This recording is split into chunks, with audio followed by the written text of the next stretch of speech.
ಜಾರ್ಖಂಡ್ನ ಪಲಾಮು ಹುಲಿ ಸಂರಕ್ಷಿತಾರಣ್ಯದಲ್ಲಿ ಹುಲಿಗಳಿಗೆ ಆಹಾರ ಕೊರತೆಯಾಗಿದೆ.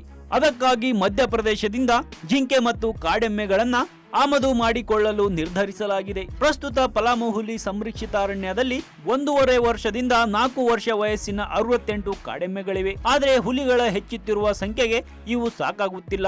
ಇದರಿಂದ 50 ಕಾಡೆಮ್ಮೆಗಳನ್ನ ಮಧ್ಯಪ್ರದೇಶದಿಂದ ತರಲು ಯೋಜಿಸಲಾಗಿದೆ ಅಂತೆ. ಈ ಕುರಿತು ಮಧ್ಯಪ್ರದೇಶದ ಅಧಿಕಾರಿಗಳು ಒಪ್ಪಿಗೆ ಕೊಟ್ಟ ಕಾರಣ ಕೇಂದ್ರ ಸರ್ಕಾರ ಅನುಮತಿಗಾಗಿ ಮನವಿ ಸಲ್ಲಿಸಲಾಗಿದೆ. 1974ರಲ್ಲಿ ಈ ಪ್ರದೇಶದಲ್ಲಿ ಸುಮಾರು 1500 ಕಾಡೆಮ್ಮೆಗಳಿದ್ದವು. ಆದರೆ ಕಾಲಾನಂತರ ಅವುಗಳ ಸಂಖ್ಯೆ ಕಡಿಮೆ ಆಗ್ತಿದೆಯಂತೆ. ಹುಲಿಗಳು ತಮ್ಮ ಬೇಟೆಯನ್ನೇ ಅವಲಂಬಿಸಿದ್ದು, ಬೇಟೆಯ ಸಂಖ್ಯೆ ಕಡಿಮೆಯಾದಾಗ ಅವುಗಳಿಗೆ ಆಹಾರದ ಕೊರತೆ ಉಂಟಾಗುತ್ತದೆ.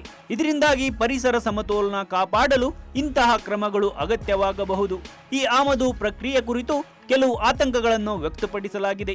ಅತ್ತ ಹುಲಿಗಳ ಸಂಖ್ಯೆ ಹೆಚ್ಚುತ್ತಿದ್ದು, ಅವುಗಳಿಗೆ ಆಹಾರವಾಗಿ ನೀಡಲು ಕಾಡುಕೋಣ ಮತ್ತು ಜಿಂಕೆಗಳನ್ನು ರಫ್ತು ಮಾಡಲು ಮಧ್ಯಪ್ರದೇಶದ ಅಧಿಕಾರಿಗಳು ಒಪ್ಪಿದ್ದಾರೆ.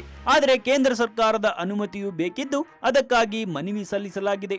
ಪ್ರಸ್ತುತ ಸಂರಕ್ಷಿತ ಪ್ರದೇಶದಲ್ಲಿ 7 ಹುಲಿಗಳು ಇವೆ ಎಂದು ಕಂಡುಬಂದಿದೆ.